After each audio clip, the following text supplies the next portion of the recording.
now. Let's get it. Let's get it on. Get it on, fool. Get it on. Okay, all right. We don't give a what? We don't give a Just win. That's what the Raiders need to do, man. They just need to win. Yeah. They need to get this done, man.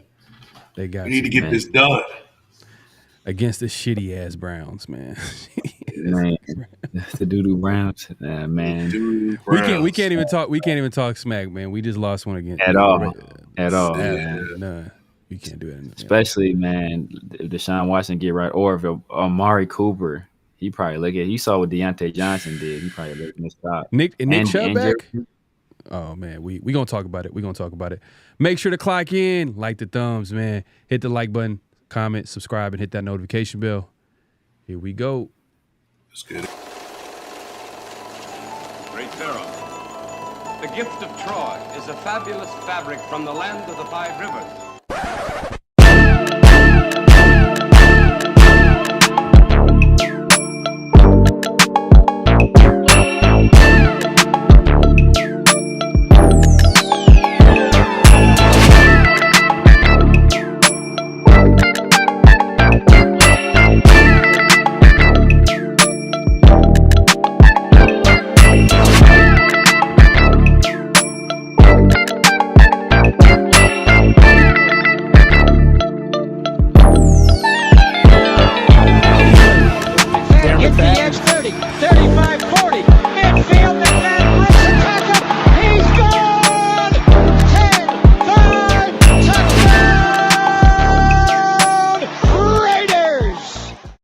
Years ago, when we came to Los Angeles, I really believed that the greatness of the Raiders would be in its future.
next 6 months.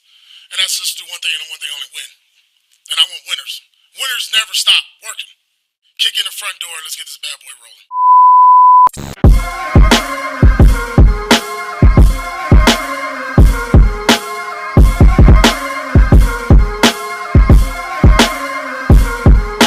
I got the contract. This is one of them hits this now. Heard back from Earth, they just shot a few of my ships down. It's safe to say I'm totally pissed. Wow, my cloaking devices just malfunction. Guess it's time for a sit down. This is the problem I got with humans, mostly the common man. Constantly fucking with energy they don't understand. Always thinking they got the upper hand. The G-forces from my maneuvers can snap your spine like a rubber band. I shouldn't waste my time, they ain't half as nice. Put a Red Bull in your coffin so your ghost can have wings in the afterlife. Let's rock and roll like a belly dancer's rhinestone. It was my idea to shake the pineal gland like a pine cone. My thoughts create hurricanes, tornadoes, and cyclones. A punch for me is like an avalanche of granite and limestone. You live here, but now this is my home. I neuralize both your retinas. You wake up staring at the screen of your iPhone. Confused by the light plus the high tone. And now we connected from the microchip I placed next to your thigh bone. It's hard to understand cause your mind blown, but I gotta cut communication. Your government just scrambled they spy drones. That voice is speaking Sumerian, the oldest language in human history. I can't explain it.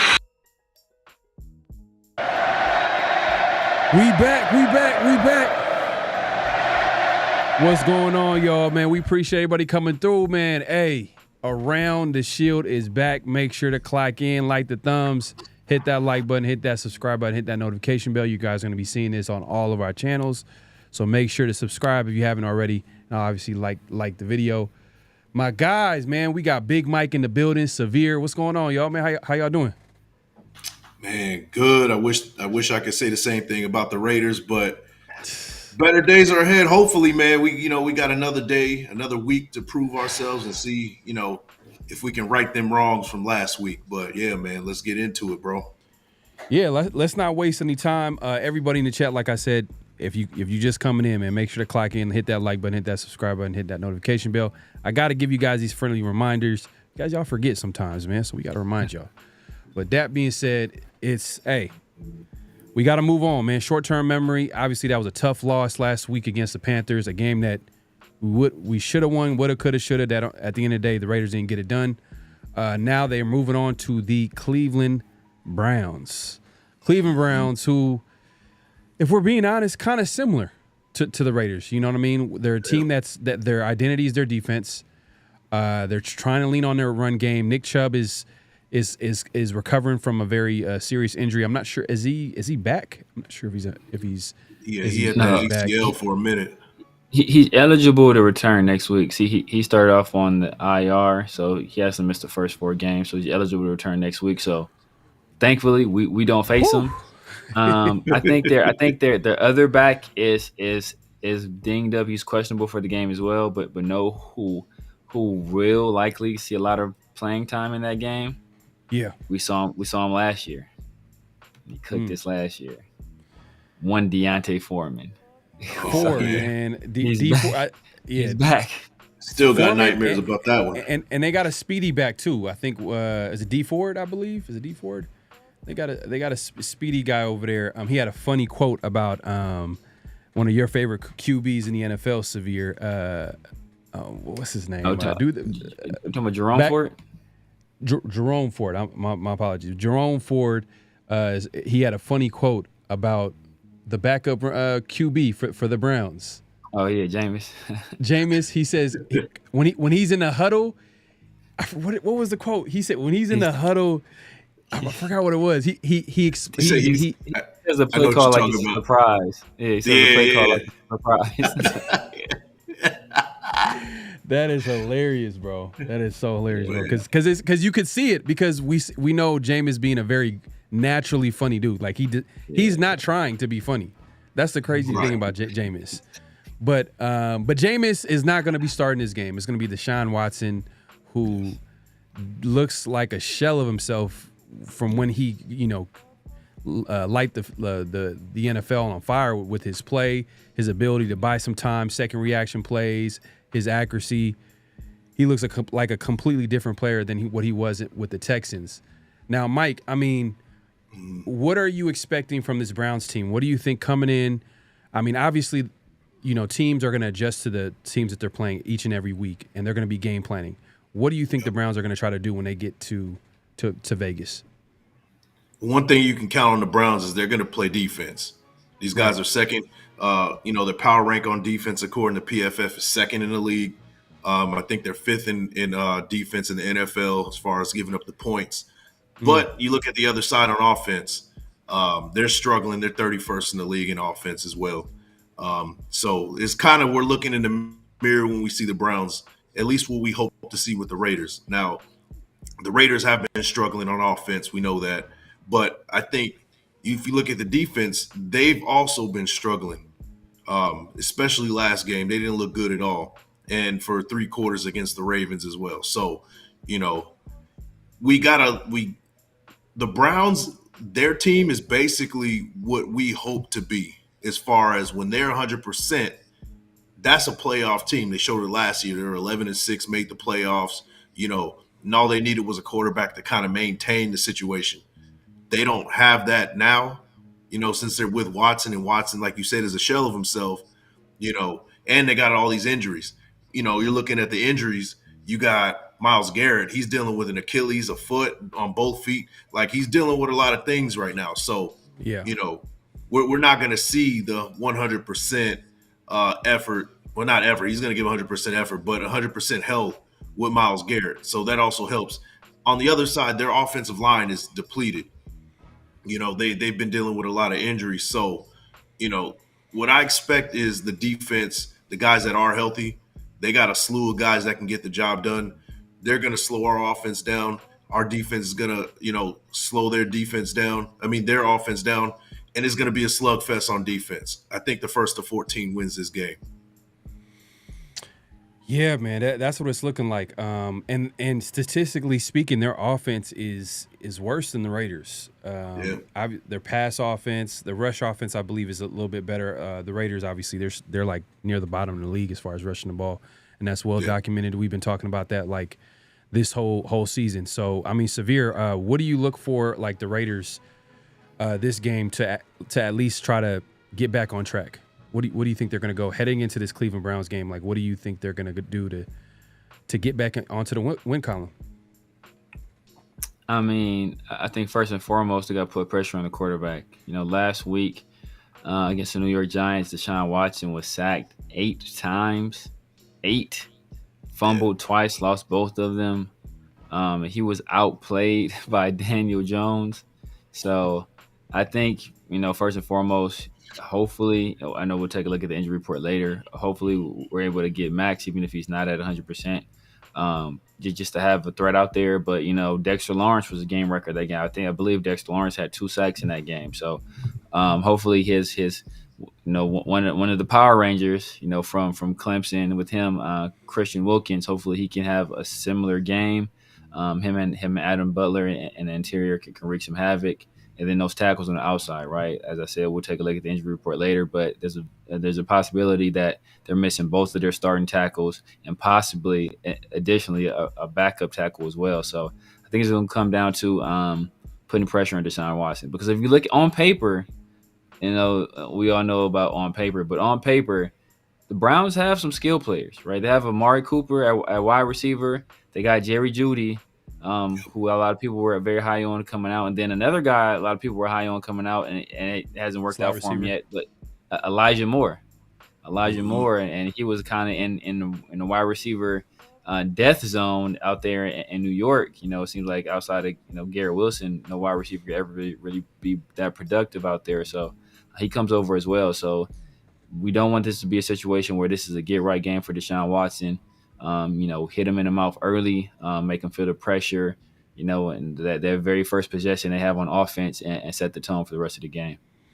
That sounds similar to what we said last week. Obviously, Mike, you were out that last show, but we talked about like how we need to start fast. We need to hit the team because this is not a good team. But now we're going into against the Browns, and I think it's the same type of mentality. We're at home. We just had like a tough loss. And we need to start out strong, and build that momentum and hopefully carry it to a win. Man, you know what? One thing we got to mention the Browns injury report. You did say something about their injuries. This is probably one of the worst injury reports I've ever seen. I'm gonna list it, man. It's crazy.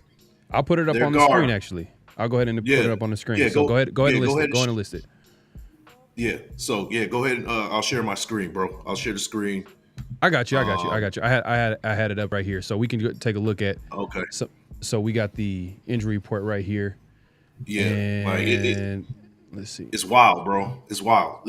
Joel Bitonio, one of the Yeah. best guards in the league. Knee, he's out. Jack Conklin has a hamstring. He didn't practice. Well, not Bitonio. He's out. But he has he was a limited participant. And then you got Jerome Ford. He's their backup to Chubb. So But he's current starter now. He's he's a current starter, and he's limited play. Miles Garrett, we already talked about Miles Garrett, and then He had Devon Jones, foot, the Achilles, tackle, and Jerry thigh. Jeudy. Yeah, like David Njoku, Jeremiah Owosu Koroma. He's out, like he's down. Tomlinson, the defensive end, Denzel Ward. Like this is nasty work. This is nasty work. We're definitely not getting 100% Browns team. Yeah, they're banged up. And they're real banged up, and because of that, there's no reason for us to not be able to take care of business on both ends of the ball. Now they still got dogs, and a lot of these guys will probably suit up, but we got to take care of business. Now, on our side, we got Maxx Crosby. He's doing, he's dealing with his ankle, and we got Thayer Munford down. Colton Miller's been in, he's been on the injury report all season. DeCameron Richardson, we haven't seen nothing from him. Tyree Wilson, we don't have to get into Tyree Wilson, but you know the deal. Michael Mayer's on there and Davante Adams. So, we got some injuries ourselves, but nothing serious. The Browns injury report is crazy. We need to take care of business because of that, man. Yeah, no, I agree. I agree. And I think that we can't take the Browns lightly because, if you look at Kevin Stefanski, he likes to run the football, likes to run play action. And like Severe mentioned, they got a pretty underrated receiving core with Amari Cooper and Jerry Jeudy, who if what's funny is those are two receivers from Alabama who are talented route runners, got some speed to them, but they got some questionable hands. Like, that's funny how their career – I mean, I think Jerry Jeudy literally that's been his issue his whole career. And Amari Cooper, that's been an issue his whole career as well. Like, his hands has been – it's on and off. But he's still a pretty good receiver. But Jerry Jeudy, people can argue is – both Biletnikoff Award winners as well. Yeah. But we can't take them lightly because obviously they got weapons on the outside. They got the Elijah Moore. And the thing is, and the reason why we can't take him lightly, like I said, Kevin Stefanski, he has no problem running the football. That's why they had a guy like Nick Chubb, D Ford, or I keep saying D Ford, Jerome Ford. Hopefully the Raiders can get their act together when it comes to stopping the run, because they have not one game this season been able to stop anybody in the run game. Like, the first couple of games, they were able to play well in the first half, but then they were giving up big plays. And then the Carolina Panthers, they just literally, they were dominating the run game. It didn't matter what the Raiders did. Tackling has been an issue in all games. I think this is something that we got to see before we can assume that an opponent is a W that the Raiders can easily, they can easily win. Because we looked at Carolina as an easy win. Look, Carolina, they're a struggling team. But until the Raiders can prove that they're a team that can take care of these types of wins, they need to correct their mistakes. And right now, we haven't seen them do it yet. And until they do, then we can assume, all right, the Raiders can win some of these games. But man, we can't take them lightly. Yeah, and you know what? This is more of looking in the mirror type of game. As far as like what the Browns want to do on offense and even on defense, more than you can even imagine. Like, I'm looking at PFF, and the Browns, they run an 11 and 12 personnel type of situation as well. Yeah, they want to get the tight end started, and I know Njoku is he's out, and he's been dealing with some injuries, but they still want to get that tight end involved. They run a lot of 11 and 12 personnel, and that's because they got a sound running game. So, like I said, man, the Browns are pretty much, when healthy, they are the goal. They're goals, right? Like, everybody goals, right? That's where we want to be as far as mentality, right? Hard-nosed defense, run the ball, run the clock, move the chains and things like that on offense. So that's what we're getting from the Browns. And in saying that is kind of to our advantage on defense, because we know what we're going to see. Now, Stefanski is not Getsy, right?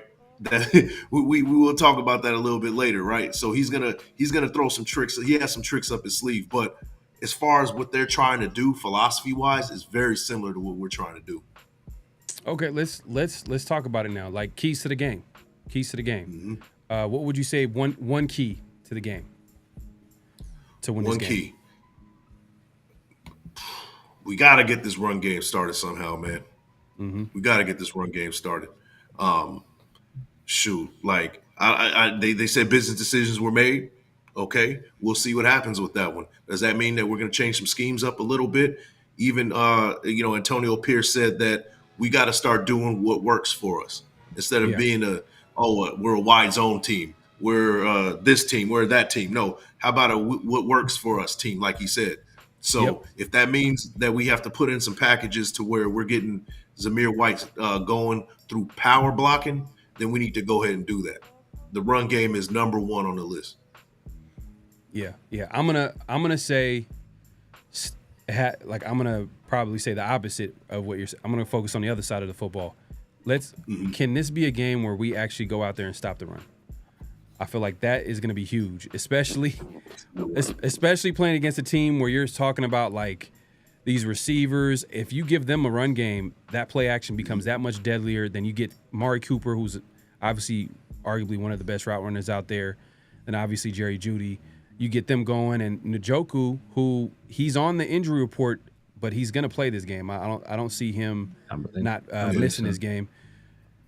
And we've seen how our linebackers did last week. Hopefully, and Diablo, it looks like he might miss this game. He hasn't practiced all week, so we'll keep an eye on that. Usually, that Friday practice is the all-important practice to see if a player is going to play before the game.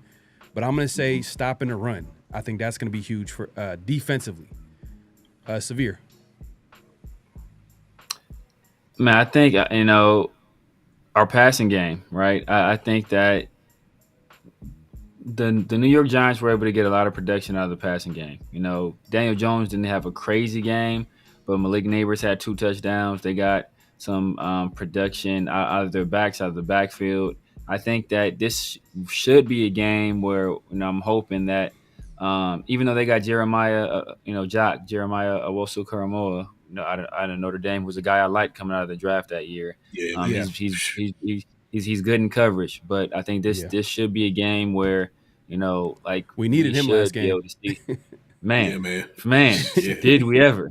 Did we ever? So I mean, this is a game. Brock Bowers started out like gangbusters, week 1 and week 2, and then week 3. As I kind of said, like teams is not going to let you just run wide open over the field anymore. Then what do? He kind of came back down to earth. I think he only had 4 targets, only 3 receptions. So this is a game where I think they look to kind of establish him again. And hopefully, they get Michael Mayer involved. There were a few opportunities I saw where Michael Mayer he was open, and one time it was a bad throw he missed. Another time we really didn't look his way. So there were opportunities there to be made. We just didn't capitalize on them. So I'm hoping our tight ends get going this week because that's going to be that's going to be our bread and butter. And hopefully, if we can start passing out of 12 personnel. Because last year we didn't see any 8-man boxes, right? Like we were like only 2 backs in the entire league didn't see any 8-man boxes, and it was Zamir White and Emmanuel Wilson. So hopefully we can kind of get that passing game going and then use that to set up the run. As I think Davante he talked about that a little bit yesterday. Sometimes you run to set up the pass, and sometimes you pass to set up the run. We haven't been able to run effectively, so hopefully. We can kind of do the vice versa, use our passing game to kind of get going in the run game. Yeah, I like that. And just to put into perspective how our running offense is struggling, this is a next gen stat. Zamir White was one of 2 running backs in the league who did not face a single stacked box this week, minimum 10 carries. Zamir White, 34 carries on 10 carries. And then the other running back was Emmanuel Wilson, I believe plays for the Black Packers, 50 yards on 12 carries. So that should tell you teams are not respecting the Raiders' run game right now. Until they can get some production out of there, I think it's going to be tough, especially because you're talking about 12 personnel. for that to be effective, we got to be effective in running the football. So, so I think, Mike, I definitely agree that we got to get that run game going. I like Severe's idea of like maybe setting up the pass to maybe passing the ball to set up the run. But I'll add a bonus. Can the offensive line have a good week, a good game? Can we dominate the line of scrimmage? Man. Myles Garrett is hurt this game. I mean, he's damn near playing on one leg. Maybe this might be a blessing in disguise. You know, hopefully we can get some protection for Minshew and obviously some holes for Zamir White and you know, the entire running back crew over there. But one thing that does worry me though is that we already know, both Colton Miller and Andre James, it's well documented that they struggle against power rushers, right? Myles Garrett, if nothing else, he's a power rusher. Yeah. And then Tomlinson as well in the middle, right? He's a power guy as well. So hopefully Jackson Powers Johnson, maybe that can be the cure-all to kind of at least help in the interior, to give Andre James a little bit of leeway there. But you know, if those power rushers get going, it could be a long day. Yeah, maybe you know, JPJ locks out Andre James at the hotel and he just takes his center spot this week. And we're hoping Andre James does a the thing our center did for the Super Bowl. Yeah, Bear Robins. He goes crazy. Maybe they tag team and hit up a little club or something in Vegas, and then he don't show up on Sunday. I don't know, man. But you know what? Hey, look, hopefully Raiders can come out with a W. We're not going to say that we're expecting it, because obviously from what we learned about this team, we can't expect anything. They have to earn they got to earn everything. They have to earn everything. Yeah. Come on. They lost against one of the worst teams in the NFL last week. Andy Dalton, he's just a Raider killer. 5-0. One of the only quarterbacks in the NFL with 300 yards passing and 3 touchdowns. I do want to say something about that though. To kind of close out that whole Panthers thing, right? I'm hoping that as the season progresses down the line towards the end of the season, we're looking at that Panthers team and we say they're a lot more improved under Andy Dalton. That's what I'm hoping for, because if they are who we thought they were, and that's really like they come out with 2 or 3 wins this season, and one of them was against us, then that's going to hurt even more. That's going to sting even more.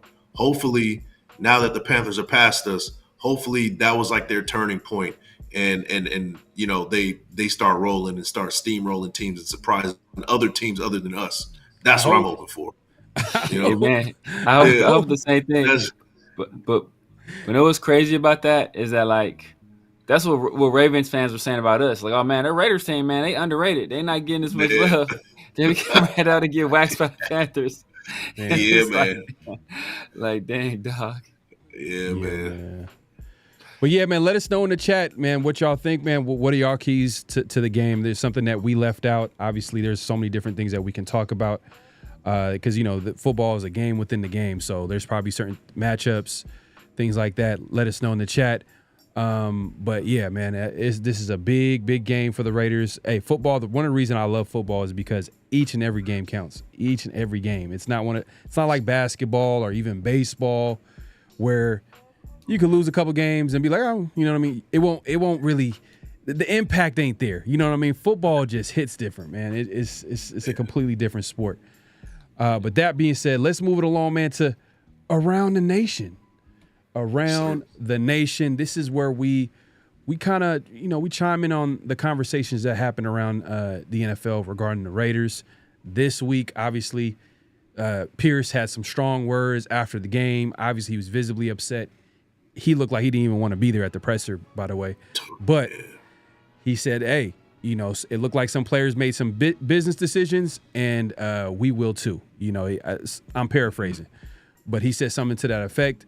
And everybody had everybody wondering which player and who he was talking about. But I'm gonna go ahead and put this on the screen here, and shout out to Raider Resistance.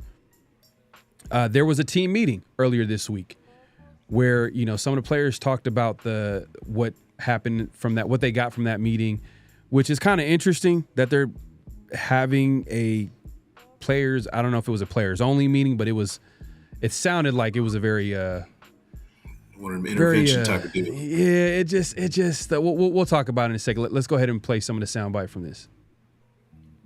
Oh, my bad. Play 4 quarters and not just 1 or 2 quarters. We got to play 4. That meeting, bro, was huge, bro, because it wasn't just about like the players. It was about everybody, like the whole like building, bro. So we really got personal, and yeah, bro, we talked about it, bro. We learned from it. I definitely think it was a conversation between the team that needed to happen, and it was productive. You know what I'm saying? Everybody got things.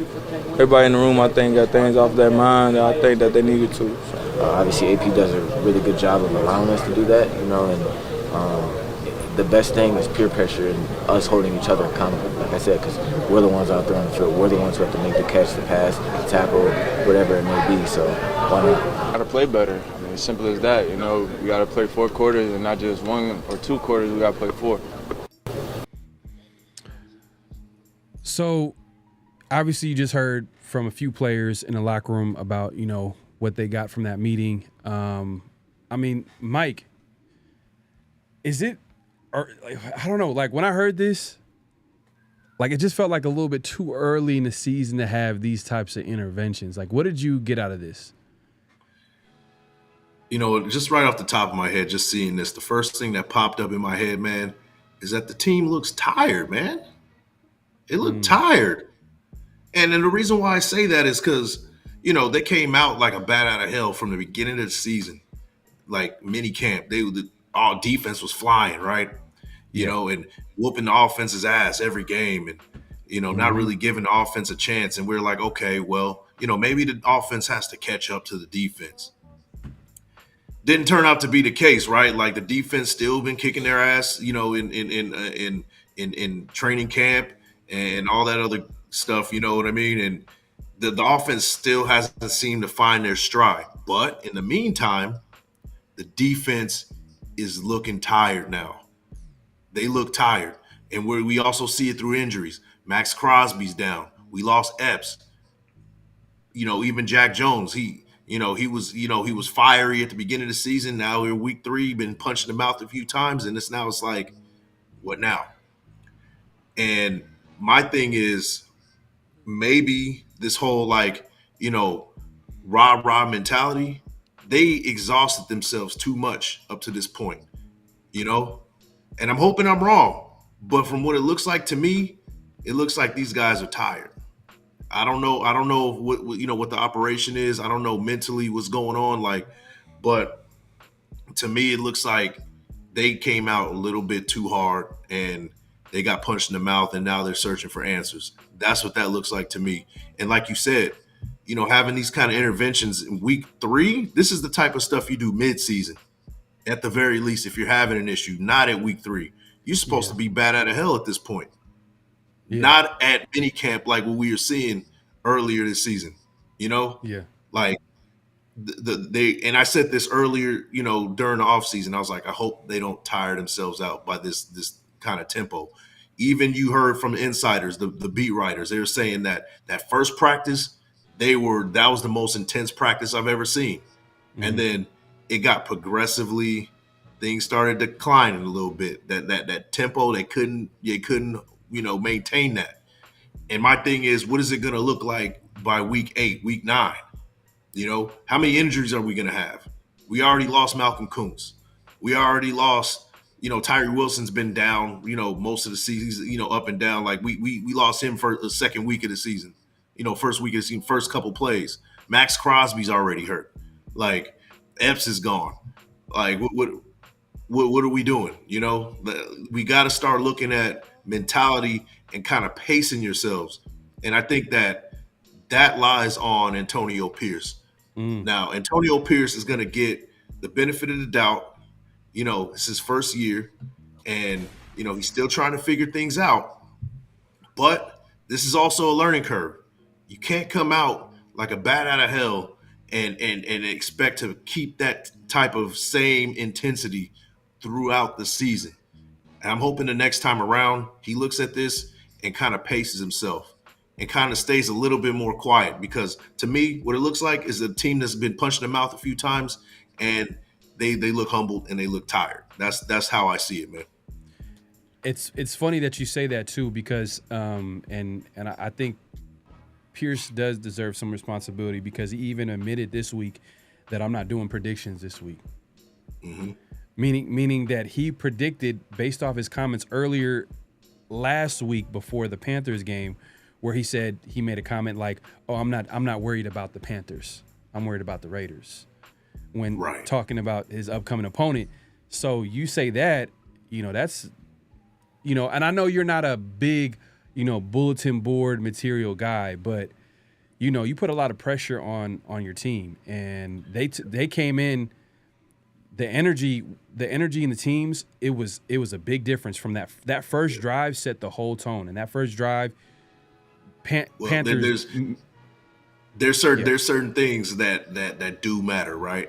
When you say you're a pulse of the team and you saying that we're not worried about the Panthers, that team showed that they're not worried about the Panthers. They look like that they were just like, yeah, we can get this. We don't have to give a full effort. We'll still beat them.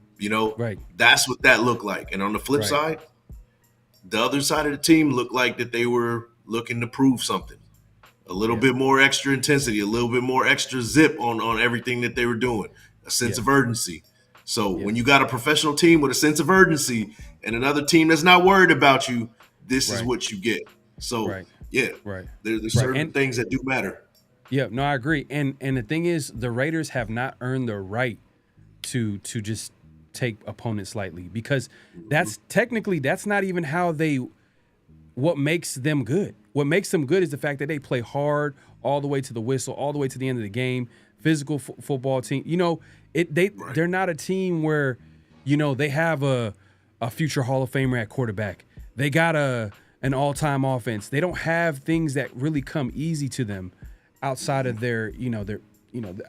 we can talk about their defense and but I feel like they have to work for a lot of the things that they do, and hope. And Severe, if you could chime in real quick on this, man, because like Mike said, and I talked about earlier, like this is a meeting like this is happening this early. What's gonna happen like mid-season? What's gonna happen later in the season what type of meeting are they gonna have? Like, do you think, Severe, like things like this can get old within a locker room, where a guy like Antonio Pierce, who's basically taking shots after the game? Yeah, a team meeting is not necessarily a bad thing, right? Like, it can be healthy, it can be productive, it can be revealing, it can build camaraderie, it can build trust, it can do all of those things. A team meeting in week 3, that is cause for concern, right? As I said, you guys, it's like you go into marriage counseling in your first year of marriage. Like, if you go into marriage counseling already, there's some issues there, right? Yeah. And it's like a team meeting that's like a break glass in case of emergency type deal, right? Mm-hmm. It's like, dang, things are spiraling. We need to break this glass and push the red button.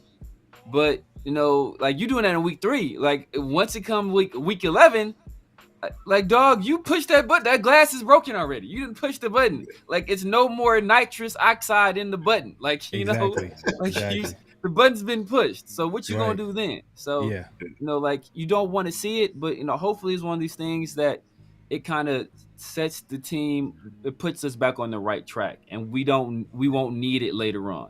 That's hopefully hopefully this is what comes from that. And there's a few interesting things that came from that came from hearing those players talk. The first thing is hearing Zamir White say, it's not just the players, it's everybody in the building. You talked about everybody in the building. When you talk about everybody in the building, I'm looking squarely at Antonio Pierce and at Luke Getsy.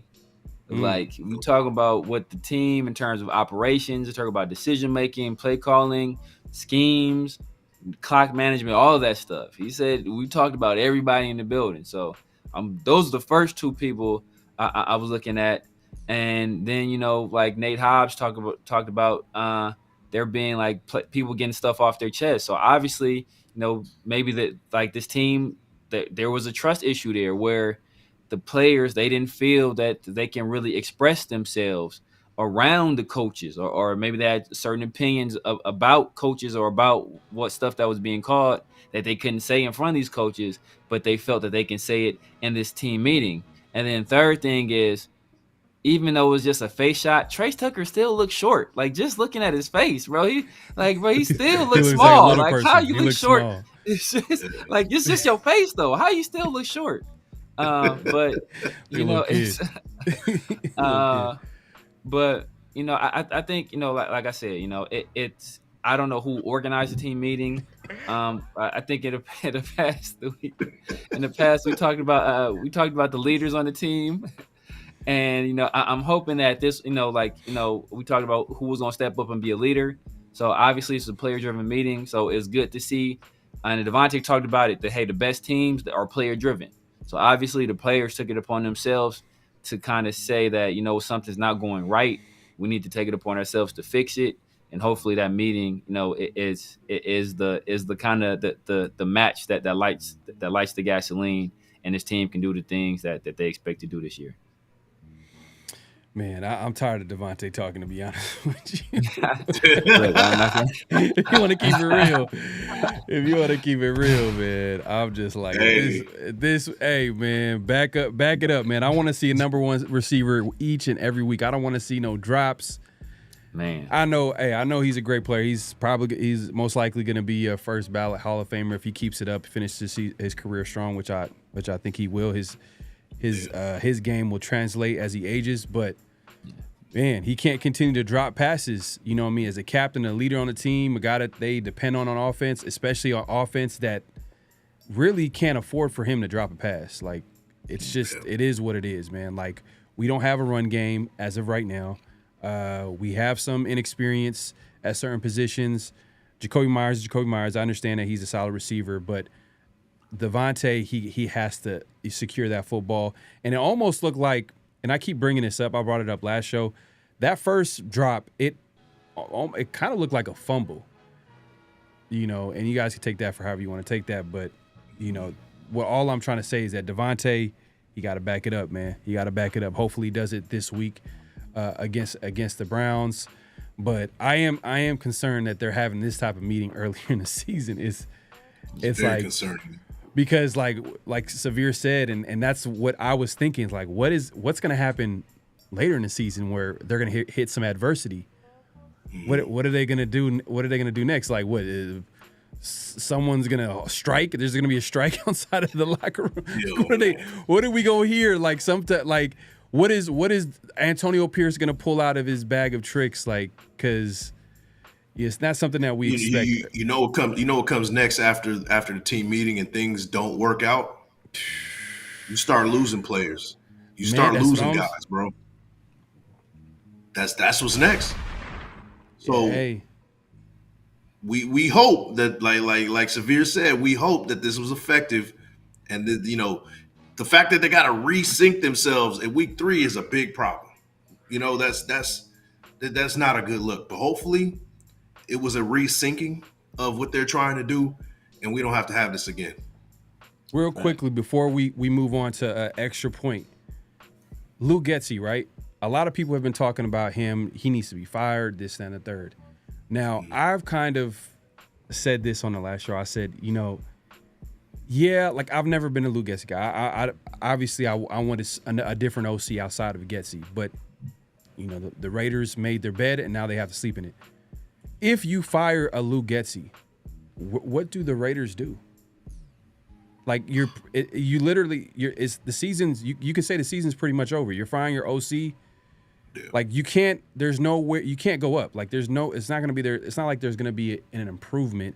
It's not like the head coach is an offensive head coach. Like, oh, okay, this is his offense. He'll take over play calling duties. It's not that type of deal. It's, AP is kind of like a, he's delegating the responsibilities of the team, as a head coach and a defensive head coach. Like, do you guys want Getsy to be fired? At the end of the season? And the season is completely different. People want him fired now. They want him fired now. The reason why you can't do that now is because you're going back to exactly what we went through last year. You're going to put some guy who, now we got Coach Philbin who has called plays before. He can go ahead and be the offensive coordinator, but he's still running the same system, and it is going to be a skeleton of what was originally there. Right. We're going through the same thing all over again. Right. So it's a detriment to your team to let him go at this point. You can't do that now. It's too late in the game for that. You got to ride it out. Hopefully, he fixes his wrongs, and we can move on from there. But I will say this: the Raiders brass seem to have high hopes and high expectations, and they believe that he can do the job. The only people that think he can't do it is the Raiders fans, and most of the time we have a better feel for what needs to be done, to be successful. I don't care what anybody says. We're one of the most knowledgeable fan bases in all sports. We know. We've called draft picks. We should get this guy, even down to the second, third, fourth round. Hey, let's get this guy. We need this guy because of blah, blah, blah, whatever the reason is, right? And it turns out to be the case, right? Like, this is why, people come to us to listen for football. And this is why we have, all the great content creators out there talking Raiders ball, because we know what the hell the Raiders need to do to win games, and, the Raider Nation, we want them gone, but the Raiders aren't going to give up on them like that. That's just what it is. I mean, all that's left, man. Bring me my money. Just hey, they watching this, man, but they got bring this money. Yeah, cut the check. Cut the check, man. Nah, but for real, because that's and I agree 100%, because even if you have someone on staff like a Joe Philbin, he's going to be running Getsy's offense. And it's like, at that point, he's not going to be running his offense. He's going to be trying to run his. So if there's an issue with Getsy's offense, it's not going to be solved until after season. That was even the case with Bo Hardgree. As much as people were critical on Bo Hardgree, he was running McDaniel's offense. So that's why, like, we could have one game where we score some points and, Bo Hardgree looks pretty solid out there. And then the next game, we scored 3 points and lose. I mean, we don't score 3 points. We lose the game 3-0. You know what I mean? And I think people are kind of like quick to just say, let's fire this guy. Yeah, Getsy might get fired at the end of the season. I could see that happen, and I think that might be the right move. But for Pierce's sake, he needs to figure out a way to win games so he could be head coach for this team moving forward. Because if the Raiders don't win and they have a terrible offense and they have a, close to a top 10, top 5 pick, are you going to tell me that you want to draft a quarterback, a top 5 quarterback, or a franchise quarterback under a defensive head coach like AP? I'm not sure. Like, there's a reason why, like, and we keep bringing this up. We always bring this up. We haven't heard the terms of AP's contract. I don't think it's a long contract. I don't think it's a big. I think it's like a, let's see what happens after year one, and if it works out, then we'll continue. But at the end of the day, like, if AP can't show that he could win, it sucks. It's kind of like, it's kind of messed up. That he has that deal, because I could feel it. You guys can see it with. I think Telesco has a little bit more. I think he has a more longer contract than AP. If you want to be honest, leash, like, you want to keep bigger leash. Yeah, for sure. Yeah, for sure. But but yeah, man. You know what? And Severe, I gotta give this to you, man. Like, there's a guy right over his shoulder that's looking for an NFL job, and that's Coach Graham. So, because if he's not successful And then now it's a long shot. I'm not saying that this is this is Yeah. what's going to happen. But say he does stink up the bed, right? Like, say we go 4-13 or something, right? Something like that. Do you bring back Antonio Pierce? What is like you said? What's the stipulations on his contract? And if you do let him go, you got a guy who a lot of people been wanting to go after him as a head coach in Coach Graham, and we know that he's going to get your defense right. The defense isn't the problem when healthy. Maybe it's a lateral move. Boom, we put him in a head coaching spot. You run the same defense, things like that. I'm not trying to start nothing. I don't think that's going to happen, but it's one of those things that you still got to be like, okay, it's there. It's there. It's one of those things that it is a possibility. I think Mark Davis is more likely to hire John Gruden back before he hires Patrick Graham. That's a damn shame. It just is what it is. I think and I agree. I agree with you. Be honest with you. Yeah. I think either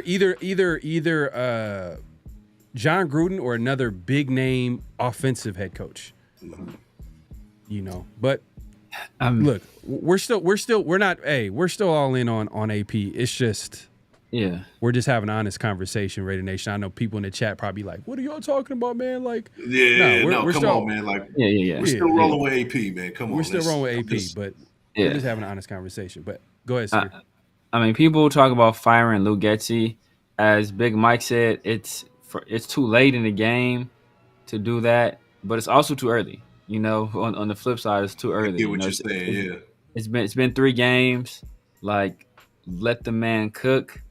If by the end of the season we kind of determine that he's not the guy, then you can go ahead and move on. I mean, in-house, as you guys alluded to, it's like Joe Philbin. Like, it's not somebody who I really want calling plays. Not Scott like Turner. Scott Turner. Like they passed on Scott Turner last year for Bo Hardegree, who had never called plays in his entire life. Rich Scangarello, yuck.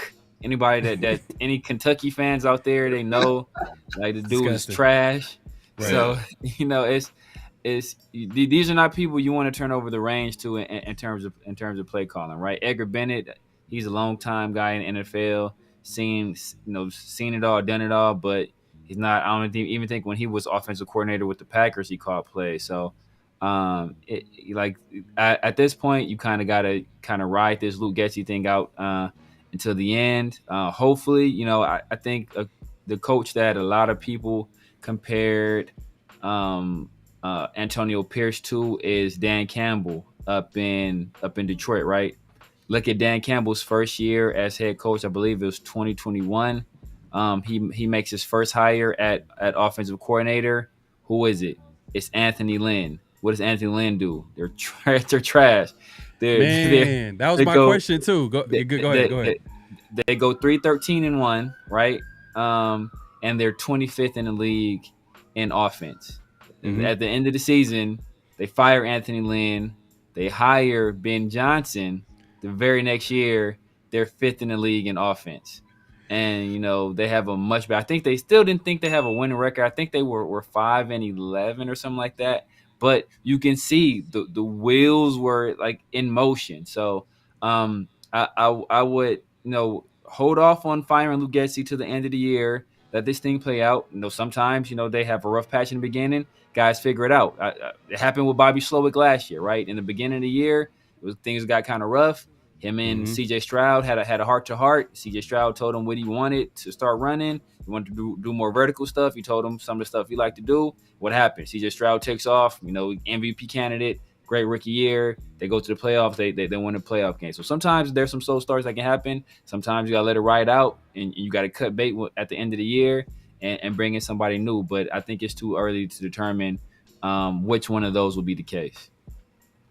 Yeah, man, that's funny because that was a question I wanted to ask last, and I didn't even look into it. But hey, that's a great point about comparing him to Dan Campbell, and Dan Campbell, and hopefully Mark Davis has the foresight to be like, you know what, he needs more time. You know what I mean? Hopefully he doesn't pull the plug after year one. I'm hoping. I hope not, because I don't think any coach deserves to be pulled year one unless like he does something crazy like Can I add on to that point what I was saying about the whole year one thing? Now I don't think he's gonna be gone after year one, but what I can say is that Mark Davis, he listens to the nation, and we're desperate for wins at this point. So if he doesn't get the job done in year one, people are gonna stop buying into that. And he hired Antonio Pierce because it was loud, right? Like we were saying, hire him. This is what we wanted, right? So if we're like, get him out of there, this and that, who's to say that Mark Davis won't do the same thing? That's all I'm saying. Yeah. And that's kind of like my point about that one. Like, Mark Davis doesn't seem like the type of guy that it seems like that there's always somebody in his ear to make the decisions. It doesn't ever seem like he's the one, like, this is what we're going to do. And he kind of needs somebody to do that. Like, because to be honest, he's not a football mind. He's even admitted himself. Like, there's nothing wrong with that, but he contradicts himself by making decisions. Right. Like if you are you're admitting, which is the majority of owners are not football minds. Mm-hmm. But what they do is they hire people who are to make those decisions. Right. But what the thing is I don't know what it is with Mark Davis. Maybe it's because his dad was so heavily involved, because he doesn't treat his WNBA team that's won I don't know how many championships at this point the same way. Third in a row. You know what I mean? He has them running themselves, which he should do with the Raiders. We heard in past interviews with I think the Athletic, I believe, where he says he's looking into hiring a guy that's going to oversee the GM and the head coach, and but we haven't seen it yet. But yeah, man, I Severe, bro, like I like that, man. I think that should give Raider Nation a lot of hope, because Dan Campbell was a guy that the NFL was laughing at. People were doubting. Is he even a head coach? But guess what? He didn't lose that locker room. That locker room was 100% all bought in, and which bought him more time. And then he was able to get it right at OC and get Ben Johnson, who is one of the best OCs in the NFL. And he's so bought in. Ben Johnson's so bought in. He could have been a head coach last couple off seasons, but he chose to stay because he wants to see it through and win what? A Super Bowl. Hopefully we can get something like that. I think we can all agree that I'm not sure if Getsy is that guy at OC, but maybe we'll see. We'll see. It's game 3. We're talking like this, and it's game 3. But we've seen so much.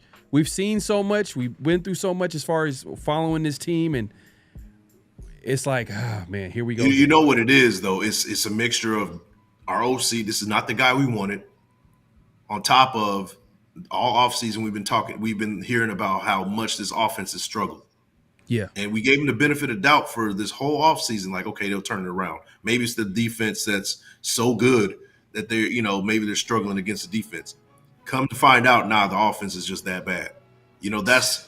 That's the combining those two things. That's where we're at right now. That's why it's week 3 and we're, ready to jump off the cliff. That's kind of where we're at right now. Yeah, man. Yeah, man. Hey, and let us know in the chat, man, what y'all think, man. Let us know how you feel about what we're saying, what we're talking about. If you disagree, we'll probably try to put a poll in the chat for you guys to answer. But just a friendly reminder, make sure to click in, like the thumbs, hit that like button, hit that subscribe button, hit that notification bell. We appreciate everybody coming through. Last but not least, man, let's get into extra point, man. We got one last thing to talk about. You know what I mean? We've been talked about it. We already had that conversation. You guys probably heard it, but we got one last thing to talk about this week.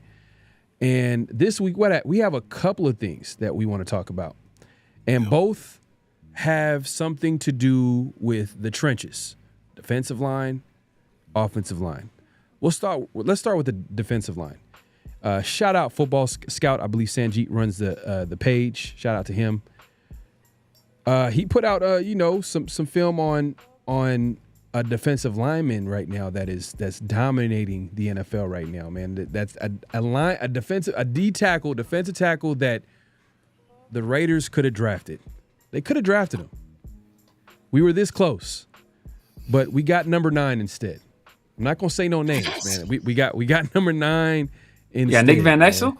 Yeah, Nick. I'd rather have Nick Van Exel playing defensive end. Nick Van Exel. At least he can make a move. He put a move on somebody. Man. Hey man, hey. Like I wish Nick Van Exel was one of the best 6 men in the NFL. He took it way back. But we'll just let y'all figure it out. You know what I mean? We'll let y'all figure it out. But let's it's pretty much. Let me move this out the way here.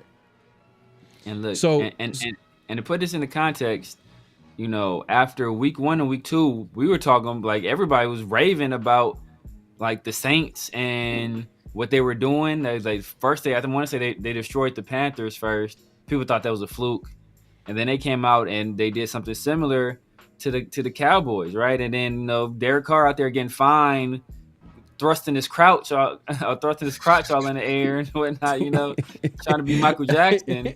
And so he was living on cloud 9, right? It was the same old Derek Carr the front runner. And then, you know, he faced a guy that was actually putting a little bit of pressure on him. And then, you know, that whole entire offense came back down to earth. So one, you know, it's one guy really was called, and my guy Quinyon out there as well. But you know, we're gonna talk about that. We're gonna talk about Quinyon. Yeah, man. But you know, look, so you know, shout out to Football Scout. He says the Eagles D tackle Jalen Carr had the greatest game I've ever seen from D tackle versus the Saints. He impacted 18 total plays and 51 snaps. I've never seen a D tackle have that high of a rate when it comes to his impact on a game. Absolutely incredible game by one of the best interior D linemen in the NFL. So let's take a look at what he's talking about here. And then, you know, we'll have, you know, Big Mike chime in and stuff like that and see what we're seeing here. Oh my God. So look how effortless it is. He's completely look at that, effortless. It's a man among boys. Nice club across his body. Now he's in a 3 technique, goes around the guard. Oh my God, bro. This is ridiculous. Club and rip. The club and rip. The club and rip. Now he's switching over to the 3 technique. Nice swim move. Yeah, this dude's ridiculous. Now he's head up on the guard. Right there. Shading the guy, making a tackle. Man, back head up on the guard in the 2 technique. Good feet, making a tackle right there, man. That's unreal. Now we got him. Now we got him outside on the edge. Almost. He's in a 5 technique, kind of a 4-eye, right over number 70, and sheds the blocker and makes the tackle. I don't know if you guys understand how hard it is to make that sort of play at the defensive tackle position. Yeah. This dude is disrupting. You know, there was a game years ago. This is before I was born when Lawrence Taylor took over a game. He completely took over a game. Now, and it was a similar low score where, you know, every single play from Lawrence Taylor counted to the point where he even got on the board. I think he scored himself and actually won the game. I got to look at the score for that one. It was years ago. But Jalen Carter is kind of playing on this realm right now where, you know, he really altered the game. They couldn't get the game. They couldn't get anything started on offense. It was a low scoring affair, and it was all him. He had a complete just impact on this entire game. And you can see it right here on this next play. Like, you know, 3 technique right between 51 and 70. I don't know if you want to run it or right there. Swim move. And usually in that type of situation, you know, you definitely don't want to use a swim move to go around. Batted the ball down right there. Just completely disrupting offenses. You know, that's crazy. And it's unreal, man. It's unreal. Yeah, he was doing stuff that is not necessarily fundamentally sound, like doing a swim move and taking the backside to make a tackle. It didn't even matter. Matter. He was still handling business. Double team, went completely around towards the A gap and just completely schooled number 51. Now it's number 74. Club and rip. Done, man. Like. And can y'all agree, like, that's the worst type of pressure for a quarterback? It's not from the outside, it's from the inside. Yeah. Because you can't do anything with that, bro. Can't do anything. Even if not he's like a you can step mobile, up in the pocket. Yeah. Even if he's like one of the mobile QB, it don't matter. Like if they get inside pressure, like name of the game, man. If you get inside pressure, it's damn near play over. Right. And this is from an offense that was rolling on all cylinders leading up to this point. So it's not like he played any scrubs. So, I'm looking at his PFF grades. His pass rushing grade this year is 90.5. I'm sure that's one of the best in the league right now. So this is what you're getting overall. His run defense is 53.4, but you can overlook that, right? And to the point, right, is what we brought it up. Jalen Carter is we had a chance to get that dude, bro. We had a chance. And we let it go. And I know people, he was getting in trouble and he was driving, whatever miles per hour. He could have done that in Vegas. Listen, there's cars in Philadelphia the last time I checked. And last time I checked, he was doing that in Athens, Georgia. So if he's doing it in Athens, Georgia, I'm sure he could do that anywhere. Anywhere. So the fact that we passed up to get a high character guy, a guy that a high character dude. We've been going after these high character guys for years and years and years and years, and it's amounted to nothing but having soft defensive players on one side and somebody that, can't even get a pass rush, can't even get a proper get off. This is what we're getting year after year. It started with Cleveland Farrell, Jonathan Abram. Who else? Who we got to name? You know what I mean? Exactly. We let a bunch of guys just go by. And when is it going to change? When is it going to change? Offensive tackle for the Vikings, who's like a pretty good. Fuaga plays for the Saints. Darrisaw? And we got Darrisaw. Alex I thought you were talking about the Saints still. Darrisaw. Yeah. I'm taking it way back. And then we went with Leatherwood instead. Exactly. Yeah. And I mean, if you think about it, right?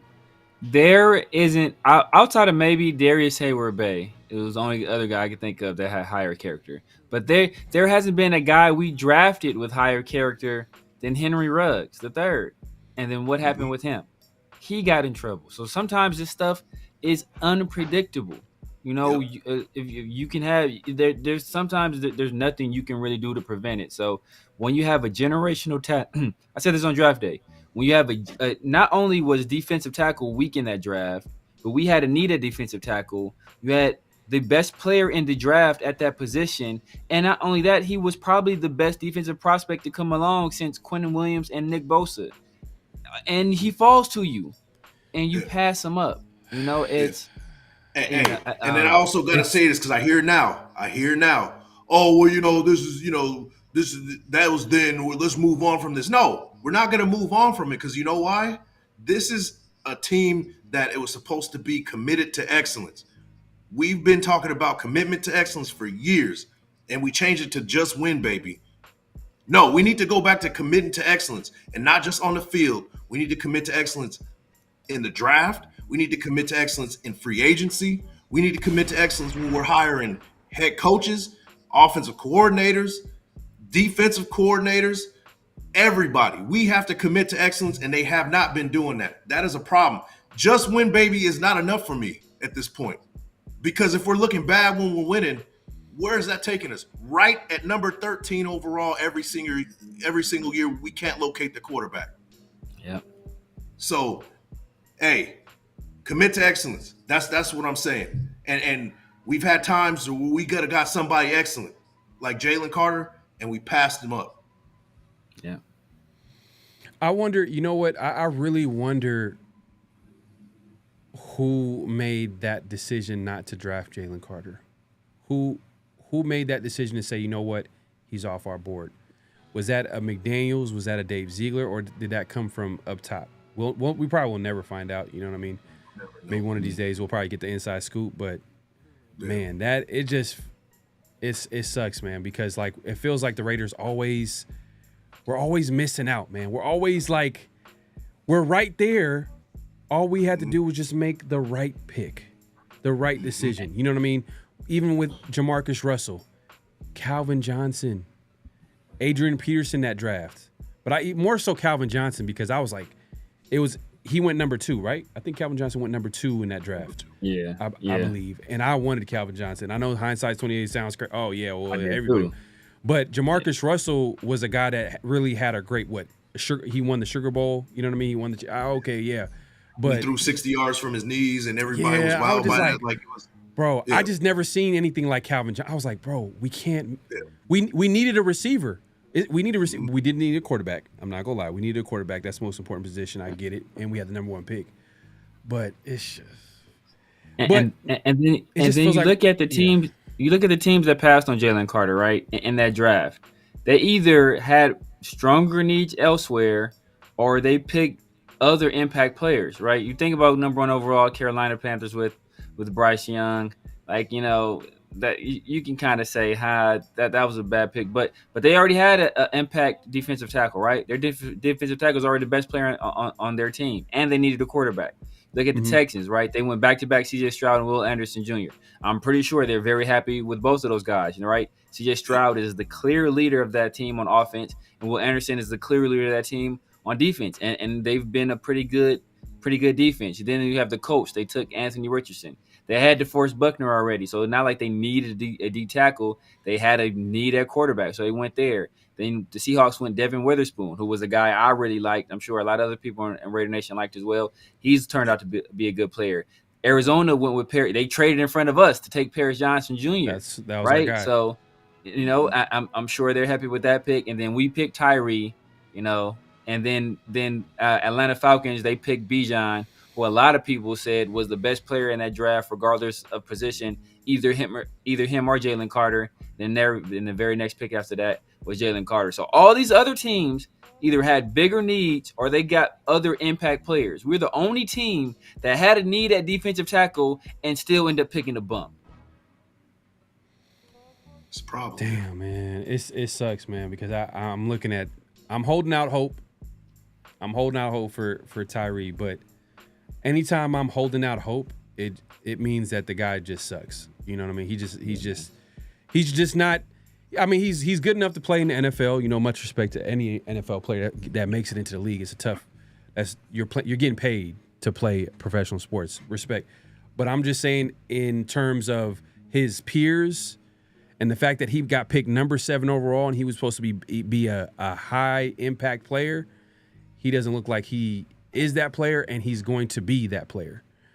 Yeah. And it just sucks, man. Mike, appreciate you showing me that clip of Jalen Carter, man. I appreciate it, man. Now I'm gonna be like, damn, man. Like, next couple days.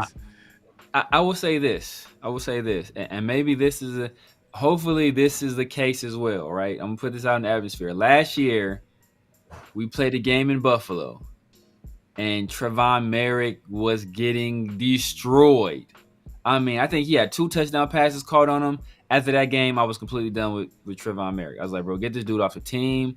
Don't even let this dude catch the plane back. You got an Uber or something back to Vegas, right? I was done with him. And then what did Trevon Merrick do? The rest of that year, he played the best football since he played since he was at TCU. So hopefully this is a situation where another Texas guy, right? The guy went to school in Texas, Texas Tech this time, that is. Hopefully this guy, after week 3, something clicks for him, and he plays the best football he's played since he was at Texas Tech.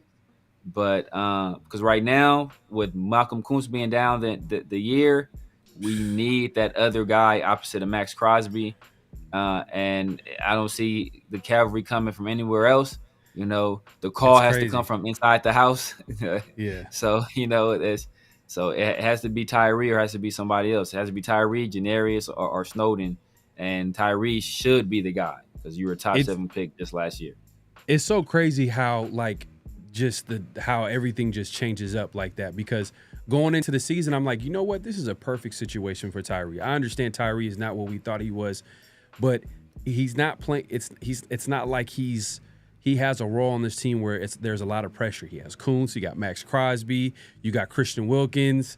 So he just needs to play his role, be productive, and as he plays his role, he could develop as a pass rusher.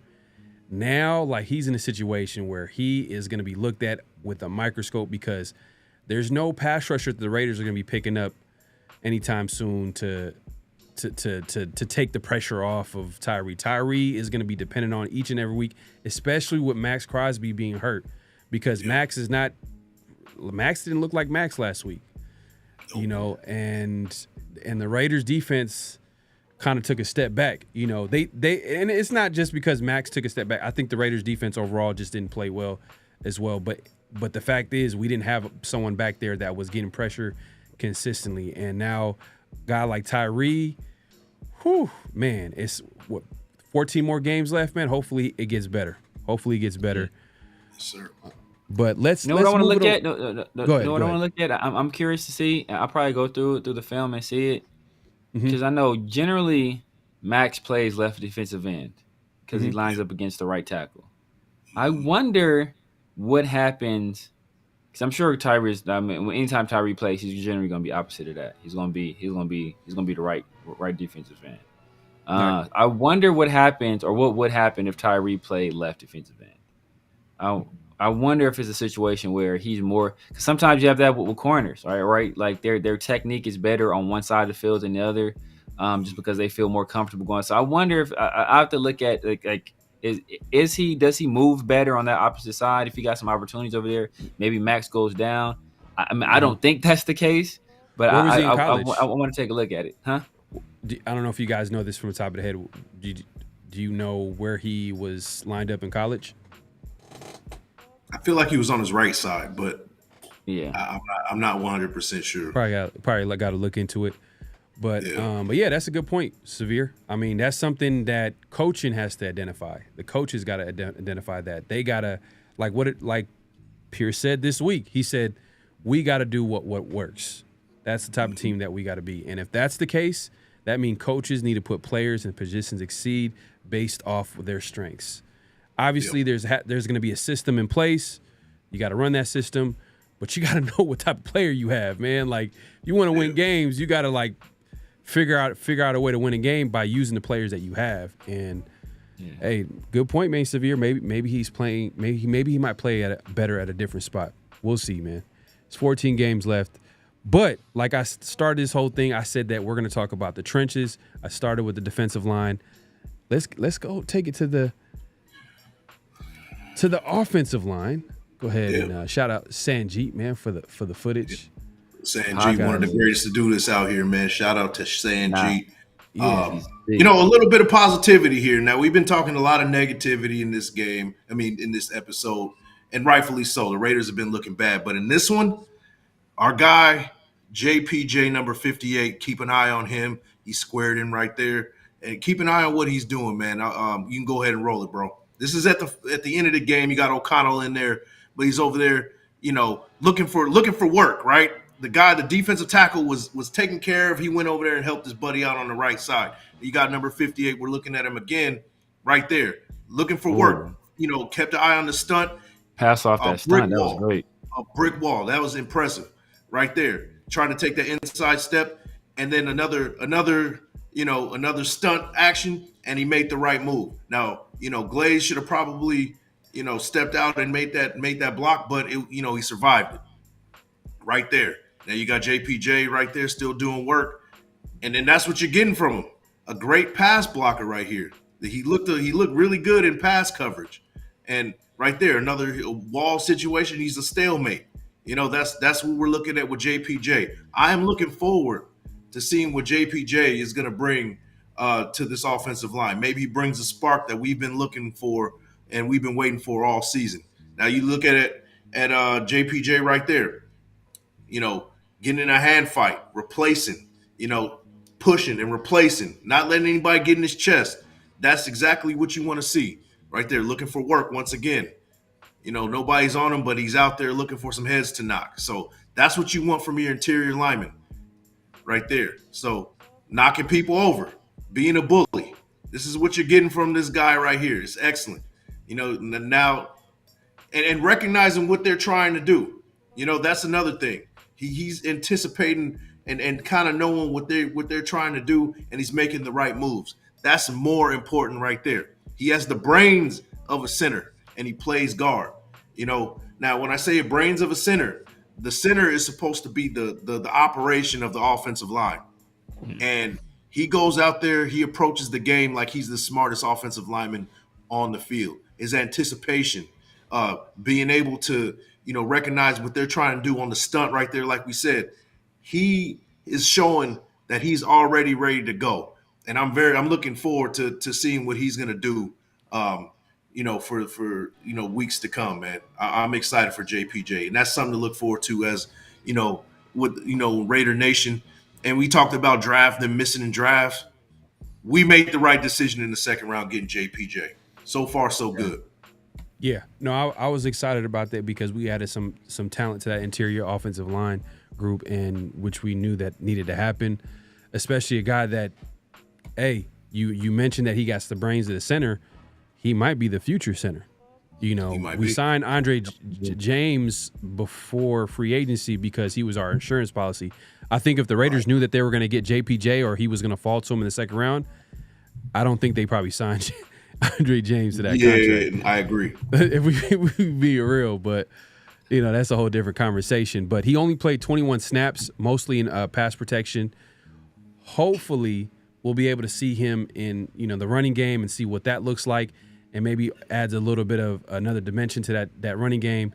But I think, Severe, maybe you could speak to this a little bit. Like, the running game, I think and I think the offensive line issues, it's not really about the individual player. I think it's them as a group, collectively as a group, and they just need some time. They need to play with some chemistry. They need to like, Severe, do you think this is gonna be how long do you think this is gonna take for this offensive line to gel? I don't know, man. I don't know, because you think about Colton Miller, he basically missed the entire offseason program. JPJ as well, right? And those are two of your key cogs in that particular wheel. And they're making a scheme switch. They're moving into that outside zone system. So it could take some time, right? And you see it on tape, like guys are missing assignments, or guys don't seem to have an understanding of who they're supposed to take on certain plays. We see it, not only from the offensive linemen, but from our tight ends as well, right? There was a video out there pretty much explaining all of this, showing like the key mishaps that are occurring in the run game. And it's not just, the running back, not just the offensive line, but Harrison Bryant, he misses an assignment. Michael Mayer, he misses an assignment. You see Brock getting toasted, by a defensive end. So it's on all of these guys, man. And when you want to have success in the run game, it takes like every single guy doing their job, from the offensive line, from the running back to the wide receivers, when you want to break these big runs. So it's a lot that goes into it. And if just one guy doesn't do their job right, we see a lot of these times where it's like everything is blacked up, but one guy misses an assignment, and then you have a free runner and it's tackle in the backfield instead of, a 7-8 yard gain. So it's the little things, man. It's the little details. And that's the difference between, the good teams and the teams that are bad. And right now we're missing those little details. So I don't know what's going to happen, I don't know if we need to, we already had the team meeting. So if it doesn't get better after this, maybe they need to do some ayahuasca or something. I don't know, like something has to getaway change. retreat. But, man, so hey, I was gonna say, yeah, I was gonna say, because at this point I think we need to just let the young guys go out there and play, man. I say that. Might as well. Hey, let them develop. Mike was doing that. Mike was doing that breakdown, and I was looking at a few things. I was paying attention when he was talking about with JPJ. JPJ looks good. Look like Glaze. Glaze looked good on every pretty much every snap too, except the one where the guy went from like A gap to C gap, and Glaze didn't kick out and get him. In real time, that's tough though. So I don't blame him too much. It's very tough. Yeah. You gotta go from A to C. Like that's a tough block to make, especially when it looked like he was already engaged with somebody else. So you pass him off and then kick out and get that guy. That's tough to make. So, but the young guys, like in their first NFL action, they look pretty. They look pretty good out there. So Could be a sign of things to come. Thayer's on the injury report. I know we've been itching to get white hair out of there. So it could be a situation where we get Glaze and JPJ possibly starting this next game, and that could be, you know, we talked about the Soul Patrol during the 2016 season, right? Like they were like outside of one snap, those guys, they're one snap away from having a great season, man. Donald Penn hadn't give up a sack all year. All it took was one to kind of put that thing. But other than that, you know, those guys were lights out. Yeah, and I think it's a blessing in disguise for those guys to get in there and play together and develop. Because right now, probably the number one issue is probably the chemistry of the offensive line. And if you got some young guys that, hey, you know what, they got some talent. Hey, you might as well let them play together, gain some chemistry, and as time goes on, it's going to benefit the Raiders in the long run. I think it just makes sense to have them play instead of just. And you know what? Can I paint the picture real quick? Like, yeah, you know, I'm looking at Andre James's contract. You know, if we let him go after this season, in the 2025 season, we let him go. It's a $7 million cap hit. Not super terrible. We've let worse go. We've taken a hit worse, right? Yeah. But if you have your center in JPJ, right, and you got Dylan Parham at guard, who we think is the guy, right? He's been the bright spot of this offensive line so far. You know, I mean, PFF grades, a lot of people say that, you know, he's the only bright spot that's been going on with this offensive line. You look at Colton Miller. You let him go. He has no guaranteed money after this season. You can let him go and make the youth movement. Some people say that, you know, Munford is better on the left side. You got Glaze on the right side. You got your guard. You got your center with JPJ, who might be a better center than Andre James. Now you hit free agency or maybe even the draft to get the guard, locate your guard. Hopefully in the second round, you know, we strike gold like we did this year. Because first round, we got to go quarterback. But in the second round, maybe we go interior O-line, get us a guard, and now we got a youth movement up front. Bring some continuity if we do keep Getsy for the second year. Now you got some good chemistry between these young guys, and you're saving a lot of money in the long run. I still would keep. I like your plan. I would say still keep Colton because I feel like he's on a cheap deal as far as tackle goes, and right now he's coming back from an injury where he's been a mixed bag so far. So that I would think that might help the Raiders in negotiation if they trust the talent of Colton Miller. And tackles age well, right? You know, we could say like offensive linemen, tackles, they age well, right? They usually have like Jason Peters is still in the NFL, bro. He's still doing his thing at 95 years old, bro. But right. Jason Peters is like one of one though. Jason Peters is one of one though. Like that's Trent Williams is like 38, bro. He's still the best offensive lineman in the league. But Jason right Peters, now. So bro, like that, he's been around for a minute. I got to look this up, bro. I got to see how old Jason Peters is. So you know what? You're right. So Colton Miller, it would be in our best interest to keep him for the 2025 season. He's old. His base salary is a little bit over $12 million. It's a $15 million cap hit and a $3 million dead cap if we let him go. That's a bargain. So, yeah, you're absolutely right. You might want to hold on to Colton Miller. But we need to start seeing this youth movement. We need to start putting these youngsters in, you know, and seeing what we got, man. That's the future. And just FYI, Jason Peters is 42 years old, and the Seattle Seahawks, I think, are looking to sign him at guard. Or at an offensive tackle. But that's crazy, man, how great a talent he is, man. Like, for him to continue to be that good of a player. He's 42 years old. We talked about Mercedes Lewis before in the past, like how long he's been around. Mercedes Lewis, tight end. Still in the league, bro. Still in the league, man. I'm 37 years old, and if the door hits me the wrong way, I'm out, bro. I'm out. If I sleep wrong, my neck is through the entire week, man. Like, bro, he's playing offensive guard at 42 years old. Like, turn my yo. Bro, that's and the great thing about Jason Peters is that Jason Peters was undrafted, bro. He was undrafted. Man, it's wild, man. Damn. And it's crazy, man. Shout out to undrafted players, man. But look, it's been a great show, man. Great show, great conversation. We appreciate everybody coming through. Let us know your thoughts. If we're able to we're going to be in the chat, obviously, but if we're not able to get to the comments, leave a comment after the video and let us know what you think. Do you guys agree with some of the things that we talked about? Obviously, we talked about, man, the guy over there in Philadelphia, Jalen Carter, what could have been. Do you guys agree that the Raiders should have got? I mean, hindsight's 2020. Obviously, he's one of the best players at that position. But at the time, did you guys agree with that move? Should we have gotten Jalen Carter? Like, because the other side of it, just so I can give, just to give a little bit of a full picture, and Mike talked about it, was because the Raiders probably passed on him because of the driving recklessly, things that he was doing. And we all know that it was not too long ago that Henry Ruggs situation happened. And I throw that question out there, and we may never know who made the decision to take Jalen Carter off the board. Was it?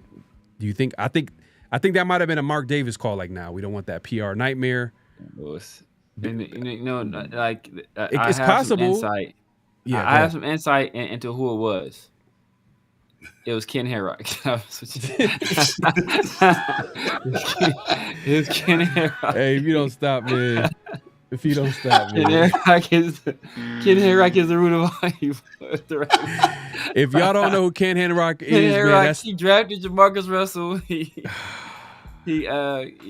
tore up, Darren McFadden's feet. He's just out here. He's a menace. He was part of the interview committee that highly recommended Josh McDaniels, which lo and behold was like a terrible move for the Raiders. But he's still with the team though. But he's not he's not part of. I think he got demoted for the team too though. I think his son works for the team too. Though. Does he? Oh, okay. I don't know. I don't know if that's a good thing, bad thing. Refilling the vending machines, bro. Like, he don't need to be making no decisions. Come on, bro. Man, that's ugly. That's ugly. But yeah, just let us know in the comments. We appreciate everybody coming through. Make sure to clock in. At this point, clock out. Hit that like button. Hit that subscribe button. Hit that notification bell. Like the thumbs, man. Like the thumbs, man. Comment, subscribe, hit that notification bell. You guys are going to see this on all of our channels. So wherever you guys are watching, make sure to show some love, man. We appreciate everybody coming through. Severe, man. Let the people know where they can find you, what to look forward to, all that good stuff. You guys know what it is, man. The Severe Raider everywhere. X, IG, Snapchat, TikTok, all that good stuff. YouTube, of course. While you're here, make sure y'all head over to my channel. Like and subscribe. Make sure you do the same thing for my boy Pharaoh and as well for Big Mike. The 50-50 show every Tuesday, Around the Shield. Every Friday. I got some stuff I'm working on. My guy 805 and my guy Chris from Protect the Shield as well. Trying to do some other stuff with some other people, man. Some other people have reached out to me, trying to do some things as well, man. So just be on the lookout. I got some things in where I'm working behind the scenes. Man. So just be on the lookout for that. But yeah, man. Y'all make sure y'all support my boys as well. Yes, sir. All right, Mike, man. Let the people know where they can find you, what to look forward to, all that good stuff, man. Yeah, man. So Big Mike Raider, you know where to find me. X, IG, YouTube, everywhere that you can see me, man. Big Mike Raider, that's the one. We're gonna be I'm doing some film breakdowns. I'm ramping it up on, doing a, solo show. And also another big thing that I want to talk about. So I don't know if you guys saw what me and my brothers with Shieldmore, we did our show in New Jersey, and it was a success. We've done it twice. That's dope. We're trying to take our show to the West Coast.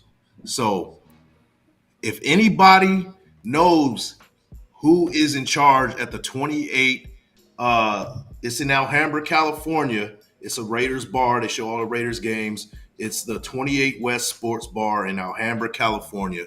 And I know the San Gabriel Valley Raiders booster club is over there regularly. So if anybody's connected to that booster club or is connected to that bar in Southern California, Alhambra, California, have them reach out to me because we want to start something special over there, do our podcast, do our show, and maybe a little something extra special on that end. So have them reach out to me so we can get something special for Raider Nation. Not this season coming up, possibly. If we can, that'd be great. But next season, that's what we're trying to do. So hopefully, if you guys know anybody, have them reach out to Big Mike Raider.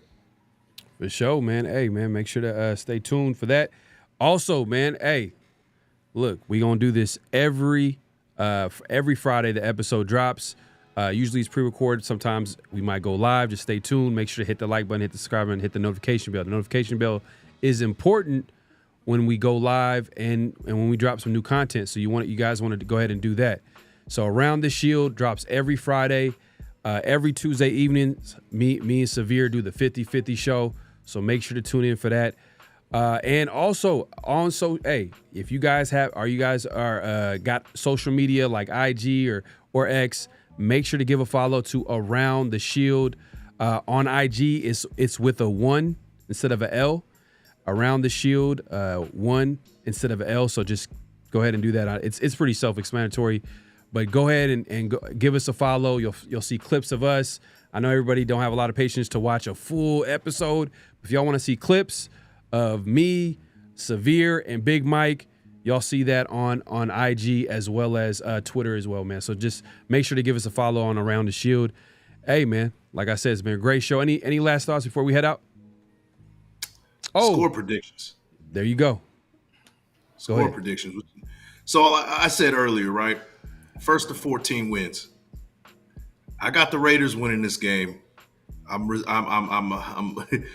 kind of reluctant, but I got the Raiders winning this one. 17-16, close game. Both defenses is going to be a struggle, but I think at the end we're going to come out, and I think Gardner Minshew is gonna kind of redeem himself on this one. Final drive, he gets one on the board, maybe even just a field goal to win the game or a touchdown to win the game. So 17-16 Raiders, low scoring affair. I'm going to go 24-10 Raiders. They finally get some run game going, and Brock Bowers gets his first touchdown. Yeah, let's go. Let's go. I'm going a little bit different to y'all, man. I'm going high scoring game. I'm going Raiders win 6-2. And they win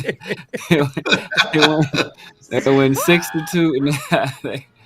Nah, man, I got it. I got it. 2017 close game. I think Daniel Carlson hits a late field goal, and then we go out and we get a stop to win the game. All right. Hey, you know what I totally forgot? We haven't done this, and I said that we were going to do this this season. So we don't have a lot of time, so we're going to start this next week. We're gonna I don't know how we forgot, but we're supposed to pick games. We're supposed to keep track of that and have pick the winners of each NFL game. We won't do it this week, but stay tuned next week. We'll pick games each week, and then we'll keep a tally, a record. And by the end of the season, we'll figure out the winner gets, I don't know. Yeah, we'll figure it out. But I just thought about it right now. I don't know why. I totally forgot about that. I talked about it before the season. But, yeah, make sure to tune in, man. We appreciate everybody coming through. Till next time, peace. The mission is no longer... Just win, baby. Hello? You play to win the game. You don't play to just play it.